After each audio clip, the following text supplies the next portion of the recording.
It's wonderful, it's marvelous. You should care for me. It's awfully nice, it's paradise. It's what I long. Greetings, Gene Manuel. I am the host of Beyond the Edge of Ordinary, the podcast about people doing extraordinary things. And today's guest is somebody that I think is amazing. I think she has shared her life story online, and someone that I have known for many years. We just happened to grow up in the same neighborhood. We went to the same schools. Our siblings knew each other. We knew each other. Today, my guest is Scout O'Gara. She's a wife and mother. She is somebody that is an adventurer. I'm amazed at the adventurer part because she is somebody that is currently afflicted with ALS, or Lou Gehrig's disease. And that has not stopped her. In fact, when I say this podcast is about talking to people doing extraordinary things, she is one of the first people that I thought of, and I'm glad she reached out, and I reached out to her. We've been talking about a lot of different things, but Scout, welcome. I'm glad to have you here. I'm glad to be here. Thanks for inviting me. Well, so let's start from the very beginning. How did you know me? How did we meet? Yeah, high school. You were eponymous. You were like everywhere. I think you were involved in like every activity, band, of course, huge. But it was like every class, I'd be lucky if I had you in it. Just see you on campus all the time, on the quad. Just like, you have those characters who you think back to school and they were like an eponymous part of that. And I'm like, yeah, that was Gene. Nah, yes, I was a band geek, so I enjoyed that. I think that set me up for a lot of the stuff that I do now. It carried on, but and you, I know I saw you around a lot on campus, and you actually went by a different name back then, right? I did. My given name was Laura. And we lived on the East Coast, and Laura was pronounced like Lara.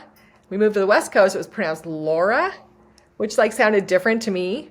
And then I met my husband, and we were dating, and he started calling me Scout from the book To Kill a Mockingbird. He was a teacher teaching a unit on it.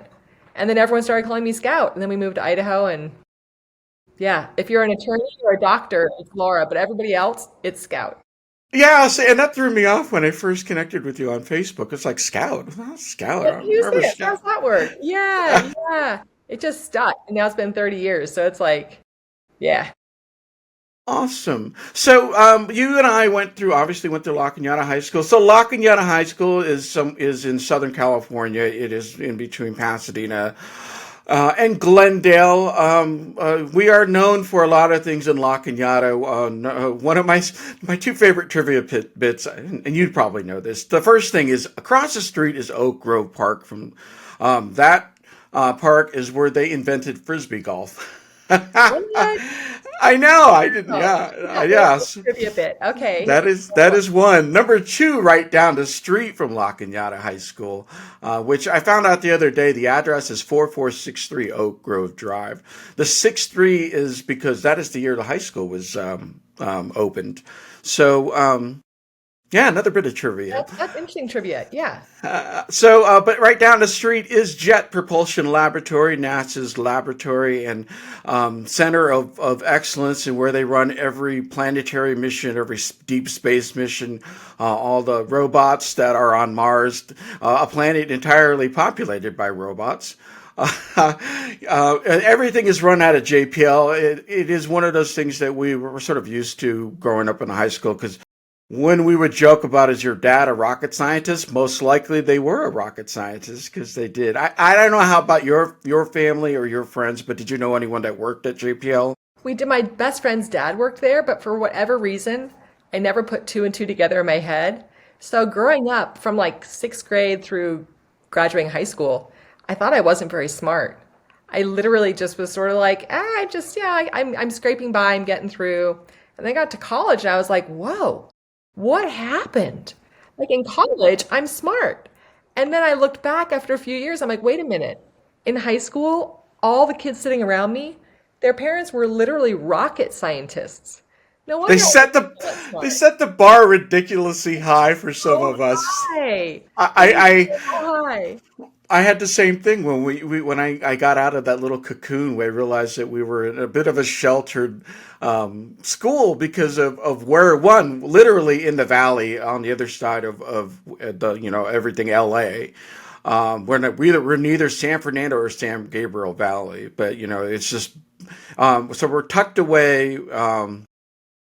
And then you get out there and you realize, boy, some of these kids that are out there now didn't have the advantage that we had. So, what For did you sure. where did you go to school at, and what did you study? Going to Fresno State, actually. I Oh, was okay. going to Fresno State. Yeah, I wound up going to Fresno State and getting a degree in enology, which is the study of winemaking. And Wow. yeah, and a Okay. second degree in international marketing. So yeah, it was a dual degree, and I had a great equestrian team, so I got to keep riding up there, and it was a good fit. It was sort of an off the wall fit coming from La Cañada, but it worked really well. Well, also Fresno being the raisin capital of the U.S., I think still that's awesome. So do you put your winery skills to the test, or? Not anymore, but that's how we got to Idaho. I got hired as a wine broker, and if you'd like blindfolded us and spun my husband around backwards in circles in front of a map, we still would not have found Idaho. It was I so I random. I am surprised, and I'm not surprised that quite a few of our classmates from La Cañada ended up in Idaho, in Utah, of course, big Mormon communities that we knew. I think very few of us in Texas. I Yeah, yeah, think, yeah. but it is, yeah, and it's always interesting to see who stayed in California and who moved out. So, you are in Idaho. How many kids do you have? We have two kids. We have two kids. We got here 30 years ago. We knew for us we couldn't raise a family the way we wanted to in California. And so we looked to make a move, and Idaho ended up being it. And we got here before it was sort of discovered. So it was just a really small place, really laid back. And I kept my horses and that sort of thing. So we have a son who's 26 and a daughter who's 23. Okay. They grew up. Are they there with you still? No, actually, they both have left for a little bit. It's kind of strange. They grew up in a little bubble, sort of like La Cañada was, I guess, in a way. That we have a little small town in Eagle, just outside of Boise, and they both went to kindergarten all the way through graduating high school here. So our rule, and most people here go to University of Idaho or Boise State, and they stay in that same pool. And so we just told the kids, we'll pay for you to go to college anywhere you get in that's outside of Idaho. And so, well, of course, when they were going to college, I'm like, why did I do that? I want them to be here close to me. But they both got going to school down in Utah at Westminster. And our son lives in the Eastern Sierras now, kind of in Bishop. I think they're in Bishop this summer for their contract work. And our daughter is back in Sugar House down in Salt Lake. And she loves her community there. And yeah, what do you know? I again, it's we're at this point where we're talking about our kids and they've already graduated, started their own families, and here we are, It's still crazy. going. It's crazy. So you are you are in Idaho. Well, you've got your hubby there with you, and sounds like a lovely place. You still have your horses, right? Do you still have your horses? I'm without horses now. I wound up when the kids were late high school. Life was so full, I just couldn't give the time that was required really to take care of horses and have them.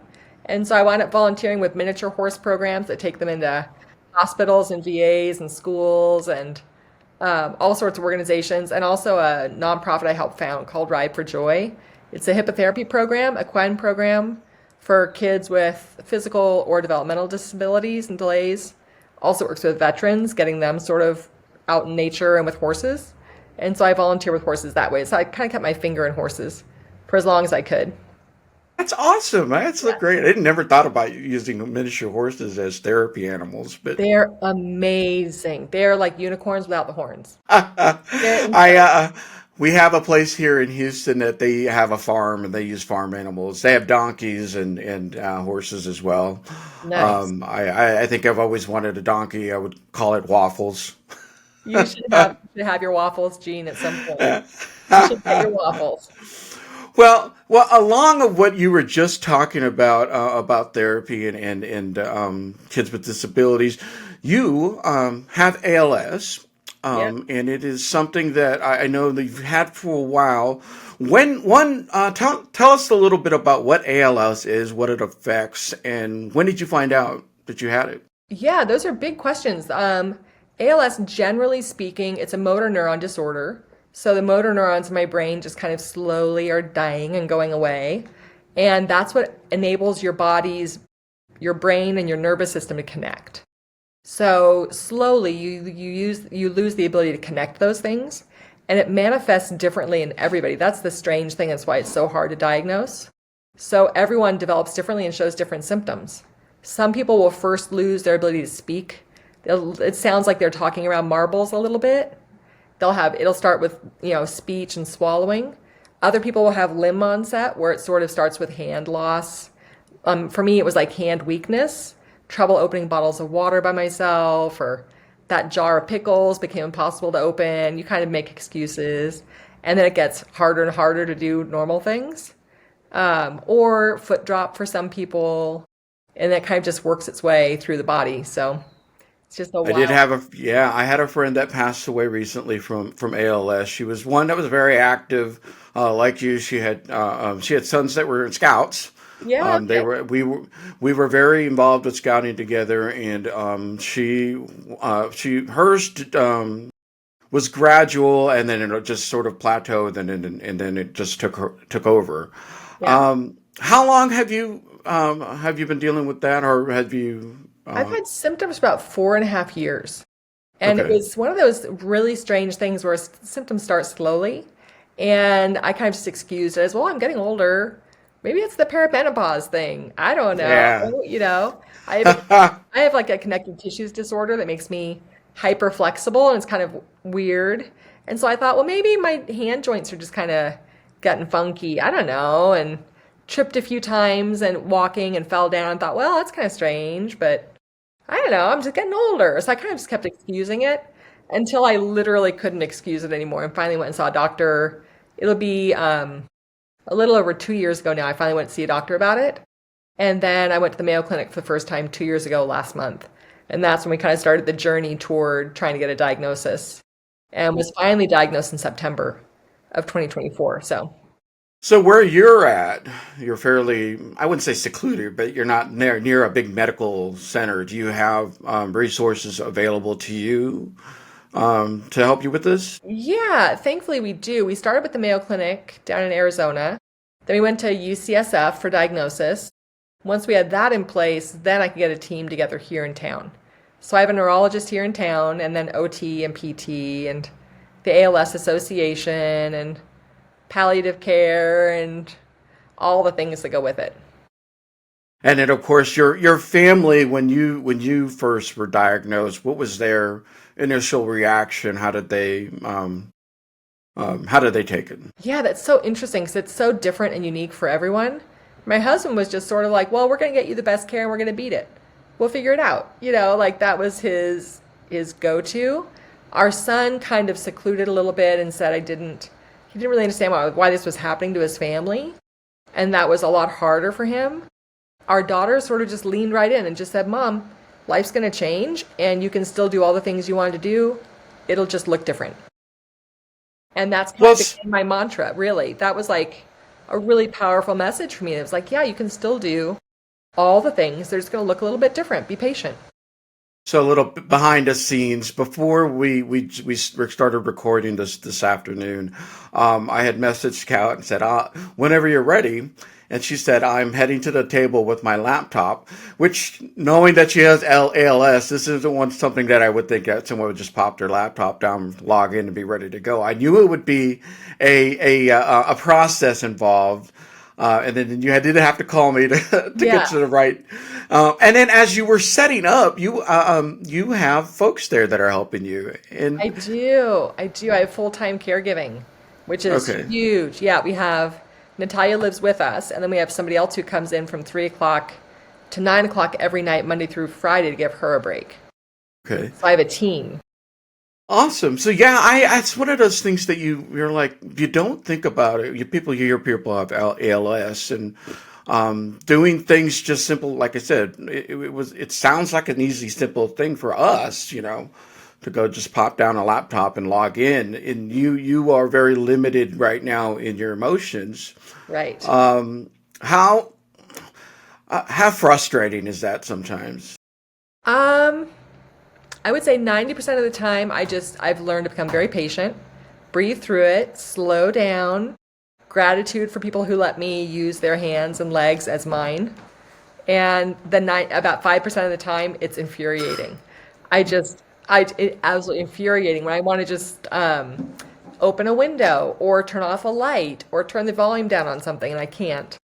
And I'm trying to translate that because both of my carekeepers speak Spanish. So I'm trying to take what I need and want and translate it into Spanish and get that need expressed. That can be super frustrating. I did hear you speaking Spanish to them earlier, and I did ask because both of us took Spanish in high school. You had a different teacher. You actually had a Spanish teacher.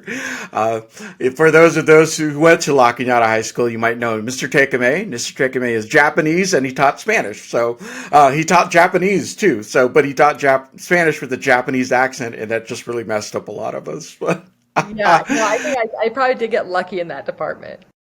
So I do know some phrases. Being my last name is Manuel, sometimes it comes up and people start talking to me in Spanish. I'm like, whoa, whoa, whoa. Like, slow down there, cowboy. Yeah, yeah. Well, let me grab my phone and turn on the translator. And so, Exactly. um, I would think that just your everyday things. I've been sick. I've had gout. I've had things that I have sciatica. I'm getting old, like the rest of us are. And then when you can't do something, I know I get annoyed. I get frustrated. I don't want to have to ask the kids for help. There was something that Becky would have to help me with. It's like if I had vertigo, I'd be knocked out, and it's like she would have to make sure I was okay, and if I need to get me any medication. So I know that some people would struggle with that. They would just rather not, they would just rather lay in bed all day.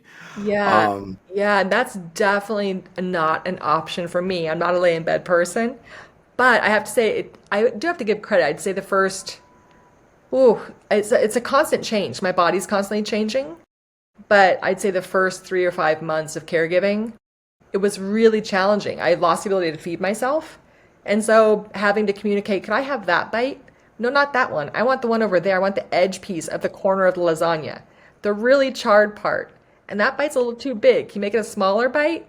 And I'm not done chewing yet, so I'm not ready for the next bite. Like those sorts of things took time and patience. I admire your spirit and your. I mean, again, it is one of the reasons why I started up this podcast and it wanted because and I know too. My friend Kathy, who passed away, one of the last things she struggled with was her, and you mentioned this, was her swallowing and being able to talk. Yeah, yeah, So I'm huge. glad we're able to record this and get some of these things down for you. Me too. Um, Thank you. I'm so grateful to have my speech and my swallowing. That's every day. I'm grateful for that. so ALS community is, I know they're very helpful. How do you communicate with them? Do you A have bunch of folks a online? bunch of different forums. Yeah, a bunch of forums. Are you familiar with Salesforce? Yes, yes. So Salesforce, they built a whole Slack channel called ALS Together. Oh, wow. So it's this whole group, and it's all these different one on just women, and one for men, and one for the whole community, one that's random, one that's nerding out on science and research, one on travel, one on equipment tips, one for caregivers. That's a huge go-to resource. But then there's Team Gleason. Gleason's an ex-football player, and he has ALS, and he's created an amazing foundation. And they do a coast-to-coast gathering once a month online. But also, they send equipment out to people who need equipment. They have a fund for adventure travel. People can apply to have an adventure funded by Gleason, Team Gleason, which is amazing. Compassionate Care ALS out of, I think, Boston. They send out equipment to people who need it because this comes with a lot of equipment. You need a lot of equipment to help support moving around. And then there's also an organization called I Am ALS, and they've actually been huge advocates for political reform and change to support the community. And I think the founders, I think he was actually serving in the White House Not as a press secretary, but he was an attorney. Anyway, very young, diagnosed, and they have really affected a lot of change. Funding for research, fast tracking the ability to get into Medicare if you're younger than a person would traditionally access Medicare. Being able to say once you have this diagnosis, you can immediately get a green light. So, not, I think they've done a lot of things to change, but they also have these great online gatherings once a week.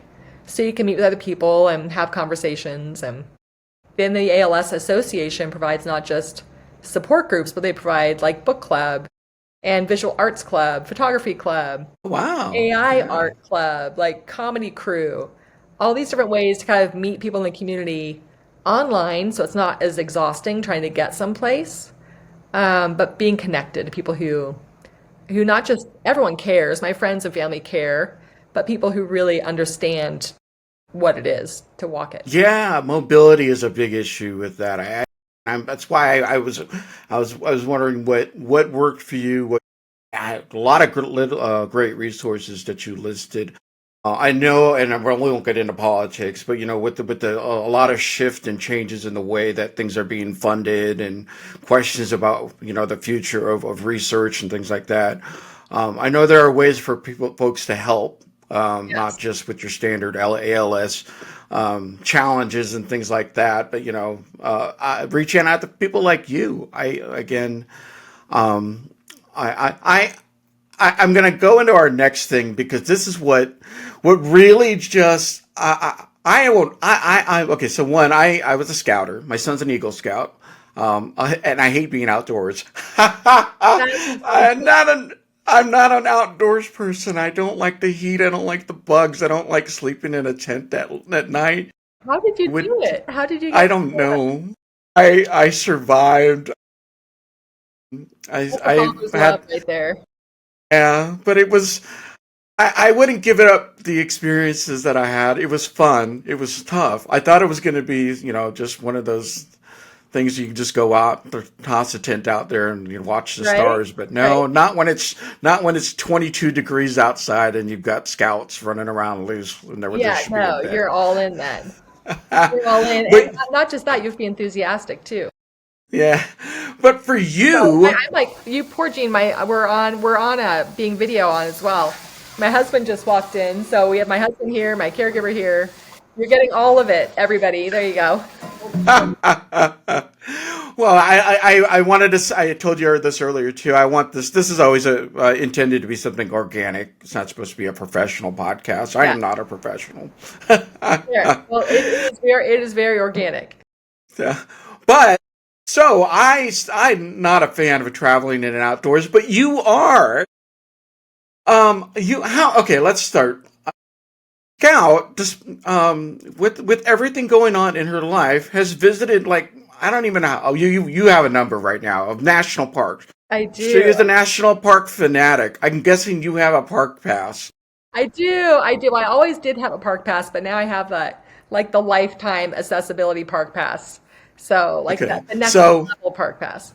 how many parks have you been to? What? I 36 don't and even. there's I couldn't even 63. list that many. 36 and there's 63. So I'm like on it. I'm like moving and Oh, shaking to get through these parks.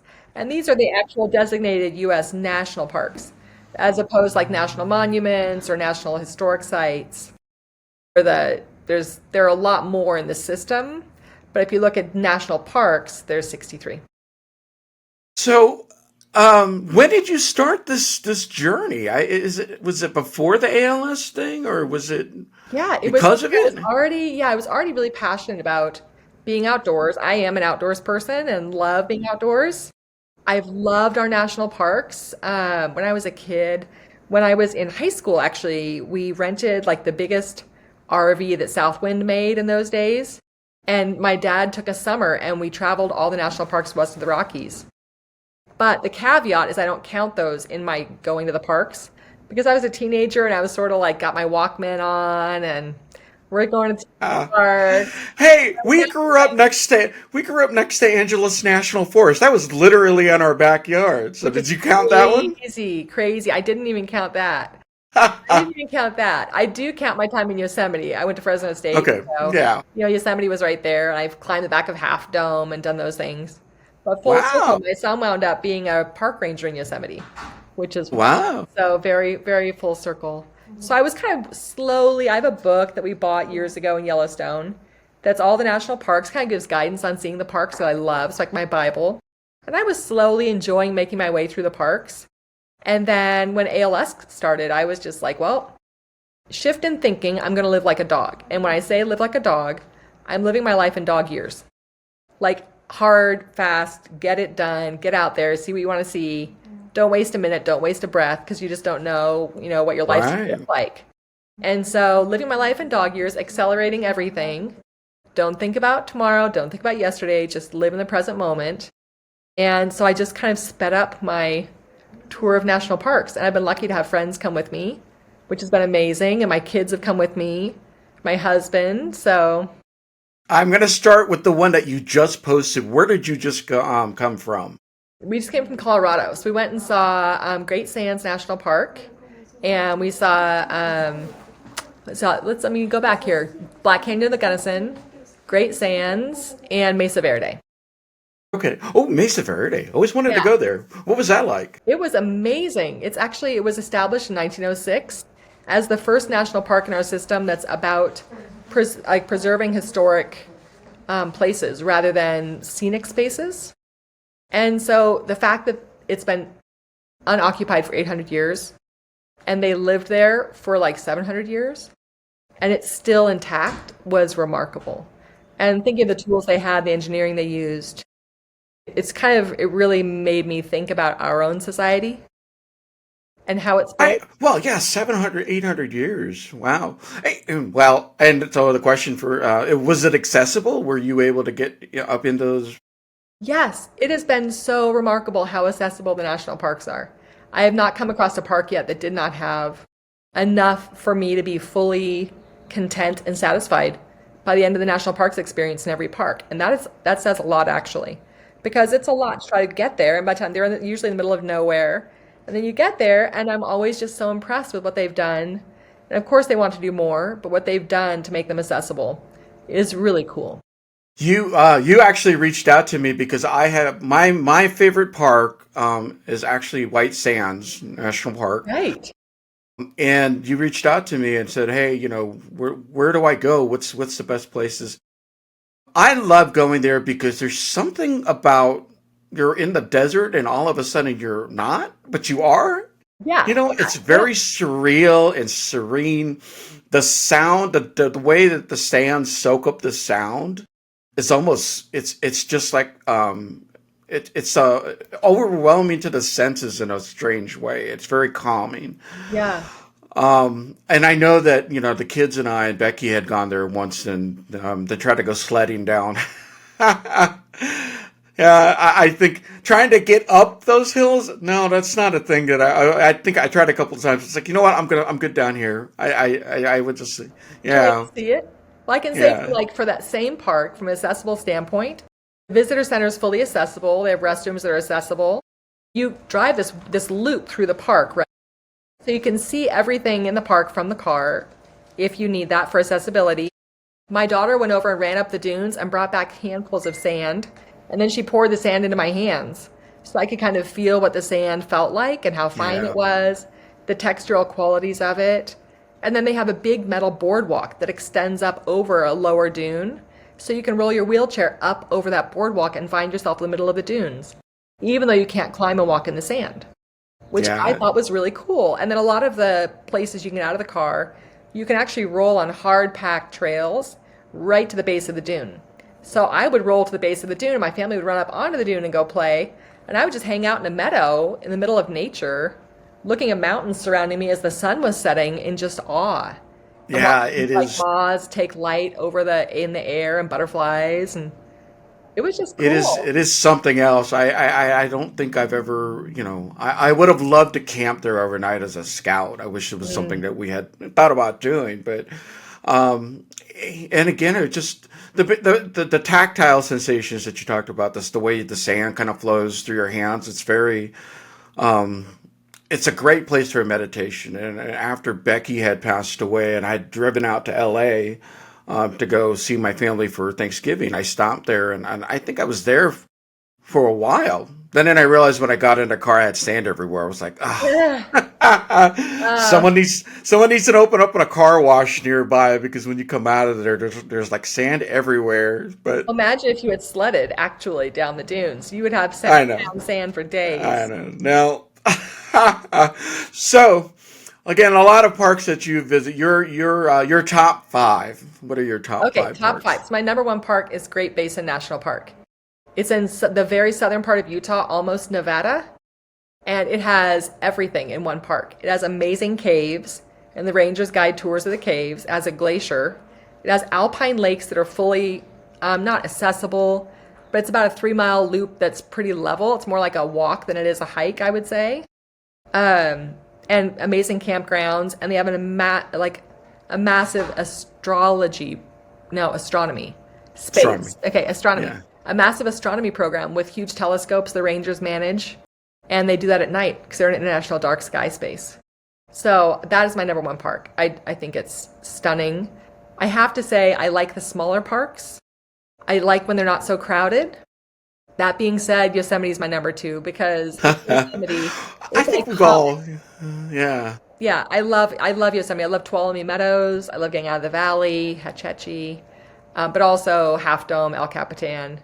When Being in you the grow up and valley, when you grow up out there, and it's accessible for you to drive up there and family oh my campouts and gosh. stuff. Yeah, even Um, just our seventh, eighth grade trip when we went up when we were in middle school, and we had the winter school up there, and that was amazing. And that turns out my son lived in when he was a ranger in Yosemite. He lived in Tuolumne Meadows in the ranger camp there, which is like a half mile from where we spent the winter school, which I thought was again like totally I don't okay. think I did the Yosemite. I did the Idlewild trip. Oh, okay. So- Okay. Yeah. Yeah, we did the we Yosemite one. It was yeah, the we thing. did bad things at that. We were supposed no, it was snowing. You can't tell kids not to have a snowball fight. So the last day we had a snowball fight, we all got in trouble. Oh, okay. Well, what's the fun in that? I mean, I know. yeah, you're But supposed to be able to cut loose and have a good time, but so I'd say but Yosemite, you said you've climbed Half Dome? the backsides. They have cables, Yeah. and you can hike up to the Yeah. backside and then climb the cables. And when I did that in college, when I was at Fresno Okay. State, you could wake up in the morning and decide to go climb the cables and get back in bed at your own bed at night. Now you have to draw a permit. I've tried Yeah. to get a Yeah. permit, take my family. My son's a big wall climber, so he's actually climbed the front side of Half Dome and then walked down the backside afterwards. So, yeah, I love Yosemite. You could just go around. You don't have to go It over it. doesn't have to be this whole big thing, right? No, it doesn't have to be this whole big thing. I also love Channel Islands National Park out by Vancouver. Oh, yes. They have an Yes. amazing ferry, and they get you out there on those islands, and they have like the island fox and the scrub jay that just live there. Whales are amazing all around there, and then they have trails up on the tops of the islands that are amazing. Island of the Blue Dolphins. Yes, exactly, exactly. I don't think they allow you. I said San Marcos Island. I forget the name of the island. I know it's out there, but it's a military base. So Right, I don't think you can get yeah, on that one. yeah. I don't think they want you around there. Yeah, But can't do that. But when you mention Channel Islands, I always think of Island of the Blue Dolphins. I think of Catalina. It is. Yeah, that is another one of those. And you realize that the Nicoleno reservations, the Indians lived out there for thousands of years, absolutely, and absolutely. then they would come to the mainland for resources. It's just yeah, I love going out there. Yeah, So that's yeah. There's I thought yeah. it was a great park. And then for me, again, from an accessibility standpoint, I was able to reserve a beach wheelchair. So when I got there, we got Okay, ferry. cool. There were two rangers waiting. And they're like, "Are you Mrs. O'Gara?" I'm like, "Yes." Like, "This is your beach wheelchair." And then the one ranger looked and goes, "Well, you can go to the campground, look for the fox and the scrub jay, check out the beach, get in the water. But why don't you meet us here in the same spot in like 2 hours? We'll put your beach wheelchair in the back of our big 4x4, and we're going to haul you to the top of the island and get you out there so you can explore the trails up there." And that was Oh wow. amazing. It was amazing. He took us on all the back roads and got me on the top of the island, and we got to just roll around up there for a couple hours, and it was really special. It was like the next level thing. That is not, is that something too that is permit only to go out Do you have to? Oh, you just You just have to get a ticket to the ferry. And it's a okay. National Park Service ferry. They operate it themselves. So it's not Okay. expensive and it's easy. It's, very navigable. So yeah. Okay. Yeah. So I'd highly Cool. recommend that one. Yeah. So that's three. That's Number 3D. four. That's Theodore Roosevelt National Park. Kind of Wow. Okay. wild. It's like way up there. Again, not a park a lot of people go to, but it's the grasslands. It makes me think back to like what it looked like when bison were really creating this ecosystem that was beautiful. We were there in this. Where's that at? It's in North Dakota. Oh, okay. And so we were there in the first week of June, and they'd had a really wet winter. So it was like from horizon to horizon, as far as you could see, was a sea of green grasses. And as the wind moved through them, it was like looking at the ocean, except it was grass, and it was so beautiful. And there were bison all over and wild horses. It was really a gorgeous park. My daughter and I are both just sort of awed by it. Although I have to say, we were awed by it also in the sense that when we were leaving LAX, we lost our cell phones at TSA. No. And as they were closing the door to the plane to fly to North Dakota, we realized we didn't have our phones. And we decided you can either get off, maybe get your phones, definitely not get to North Dakota. Or we could go on an adventure without our cell phones. So we went for 5 days to North Dakota with no cell phones, no iPads, no laptops, no technology. So she's 23. We were using paper maps. We were using the cord phone in the hotel room. And then every place we went that we wanted to take a picture, everyone around you has their cell phone. So we would just say, hey, we don't have our phones. They were lost at TSA. Would you mind taking a picture with your cell phone and texting it to my husband? So my husband got this random chain of photos for 5 days from all these different people sending these photos of us. So That's really fun. amazing. I think that's just a testament to that people get somewhere and they want to share that experience. And it's like, I love that. I got to tell you my cell phone story. Becky and I were in San Francisco. We had gone. We did the typical stuff. She hadn't been there before, so I took her over Golden Gate Bridge. We stopped at the Overlook there, and then I took her over to Muir Woods. So she had never. Yeah, so we hiked around Muir Woods for a bit. In the middle of somewhere on the backside of the trails, I'm like, I lost my phone. I can't. I was like, oh no, did I drop? So then we tried backpack tracking on the trail that went up. No, it wasn't there. And then I was like, well, I guess I lost it. And so I called my phone from Becky's phone. Somebody picked up, and they're like, oh hey, yeah, I'm riding my bike across California, and I found it at the Overlook by the Golden Gate Bridge. No way. So I was like, oh, well, I said, he goes, well, I'm in San Francisco for a bit. So I go, well, we'll head back over there. And I told him, let's meet up in Chinatown. I gave him an intersection to meet at. We get there, and I call him, and literally he is standing like across the street. It's like, here. He just had I was like, amazing. yeah. Yeah, and I tried to buy him lunch, and he's like, no. He goes, it was so funny that we were able to get my phone back after I dropped it I think experiences like that remind us that even though media will tell us how many things are going wrong in our world, there is so much better going on in our world. there are small gestures that mean the biggest things to everybody. And good people. People want to help. They want to contribute. And I think those small things are such huge reminders of that. I love that. Your story about the Rangers taking you up, above and beyond what they had to do for you, the folks taking pictures for you. I think it's great. I think it's a lot of it too is just you too. You know, they see you and you see your smile and you see how enthusiastic you are. Oh, thank you. Yeah, I think that it just yeah. I think Okay, for so us, the Theodore Roosevelt thing was also the big reminder.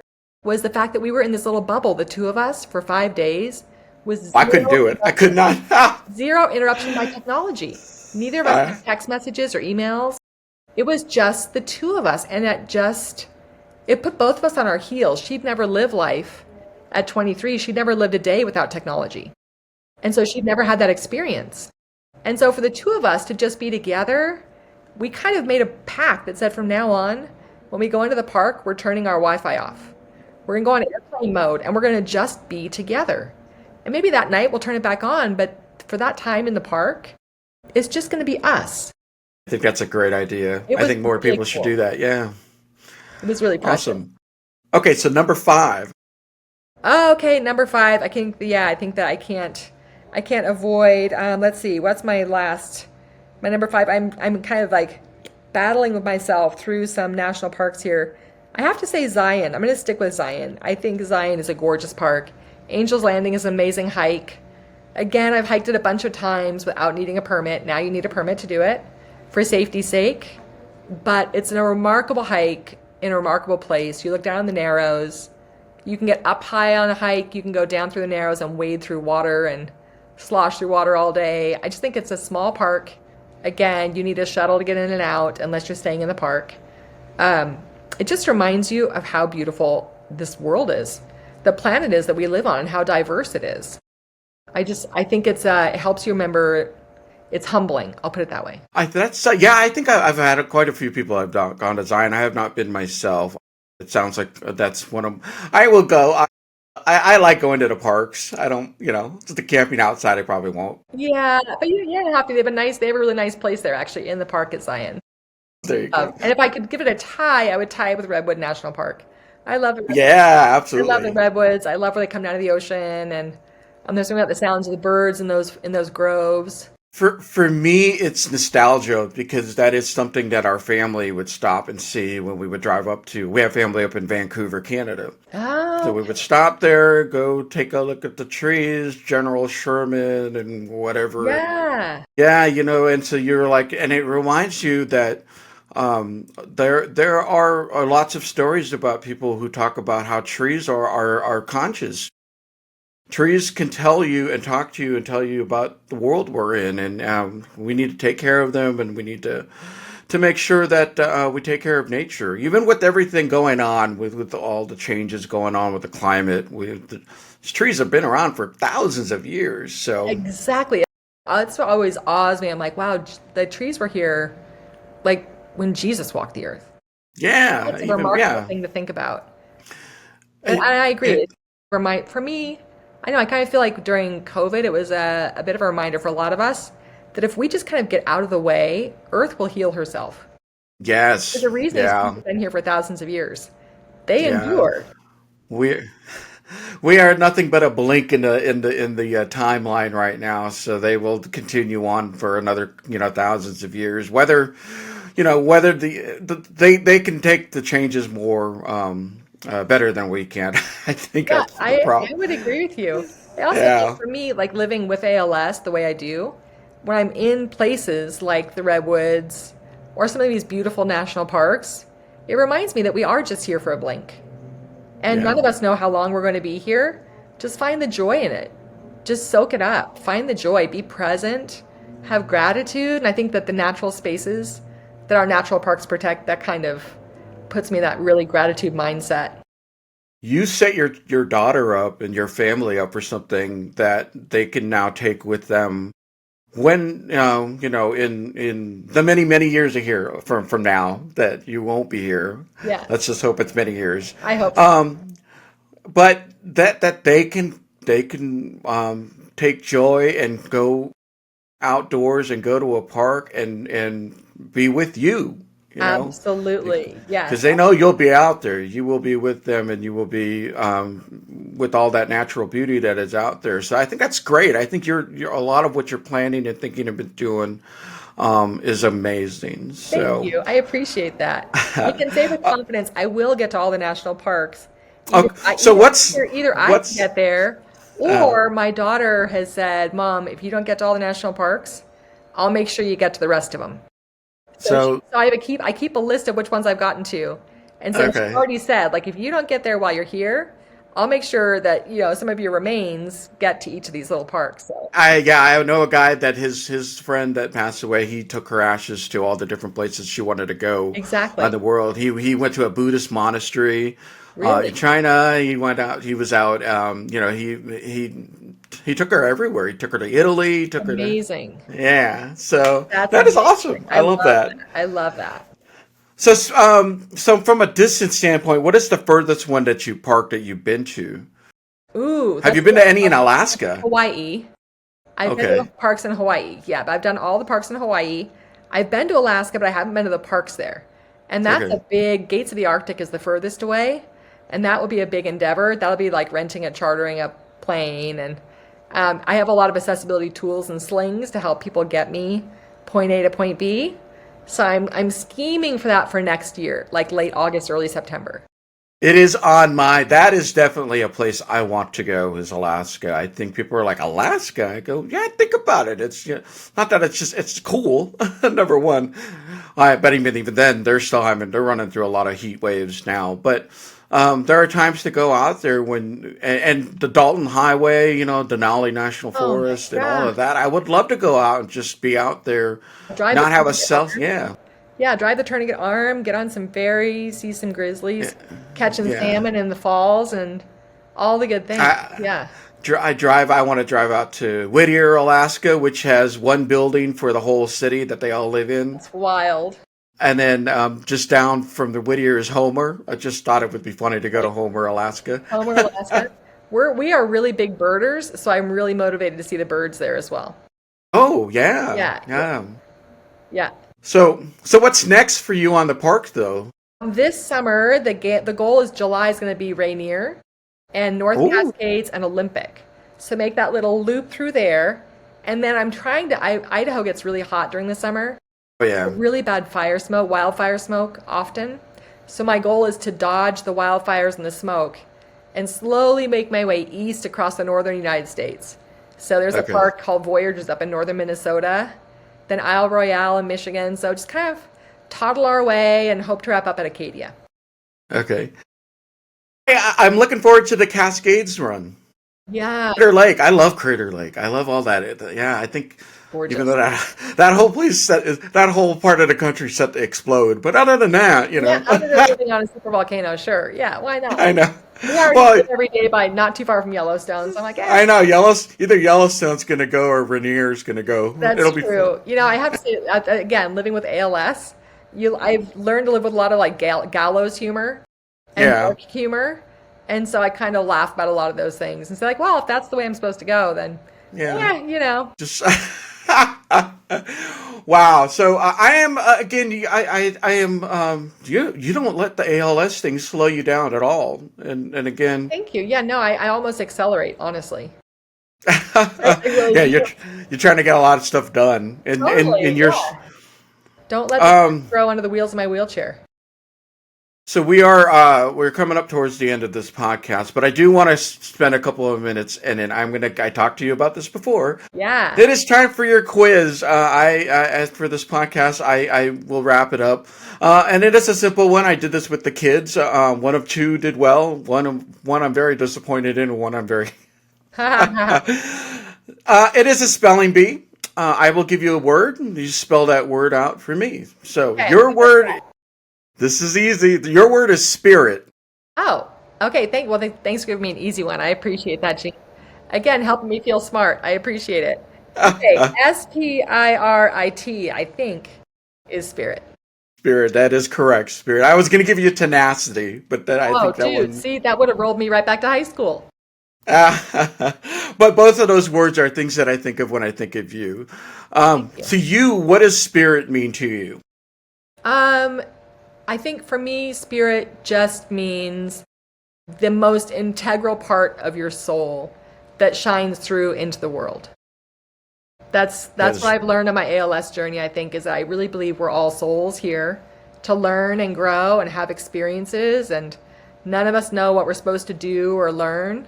We're supposed to show up, be kind, have gratitude, be present. And for me, spirit is that presence, that light shining through. you have an amazing spirit. And we've talked for a bit about that as well. I agree with you. We are here for an experience. We are here to take back what we learned and go home. Your kids have your spirit, I think, Ah, from thank you. and your husband as well. I think it's just this family and even the folks that are helping you there are wanting to keep your spirit going. Yeah, I I, appreciate it.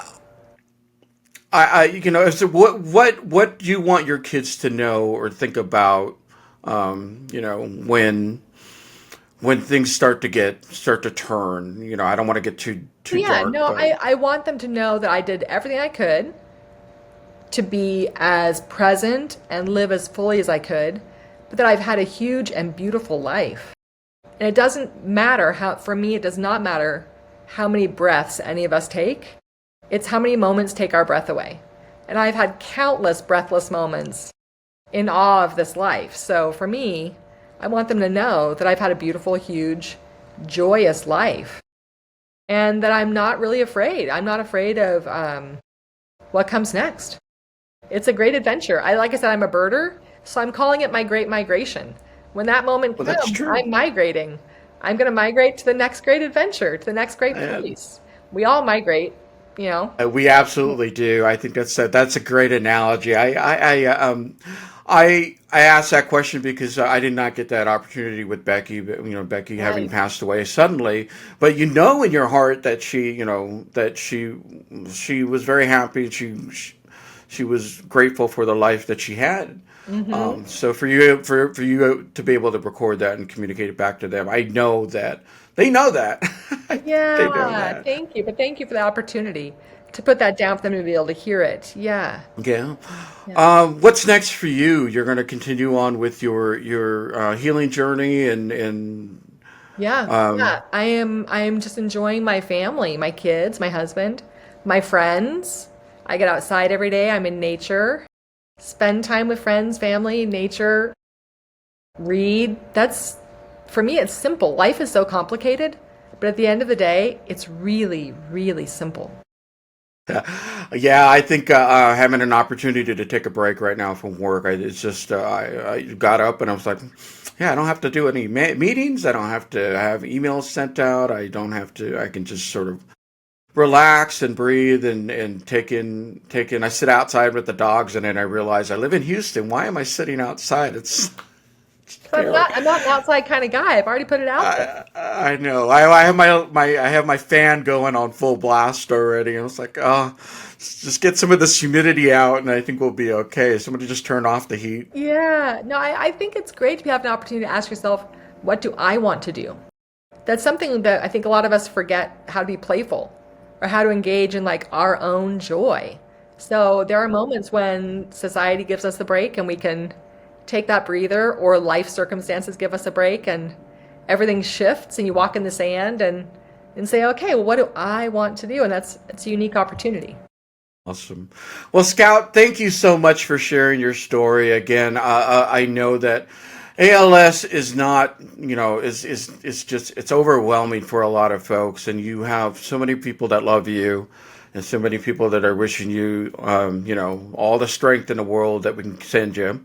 Thank you. And so many of us living through your adventures. I just, like I said, I saw those pictures and I was like, I should go out and do that. I think, Go do uh, it. Go do the uh, things, Gene. I will do the things. I will go find ways of getting myself in trouble. So, Yeah, and thank you for having me. It's been really a uh, pleasure. It's a privilege to have this conversation. Thank you. absolutely. So, y'all, thank you so much. This is Beyond the Edge of Ordinary podcast. We will look for more episodes coming up, and we will see you later. See ya. Bye. Bye. wonderful. It's marvelous that you should care for me. It's wonderful.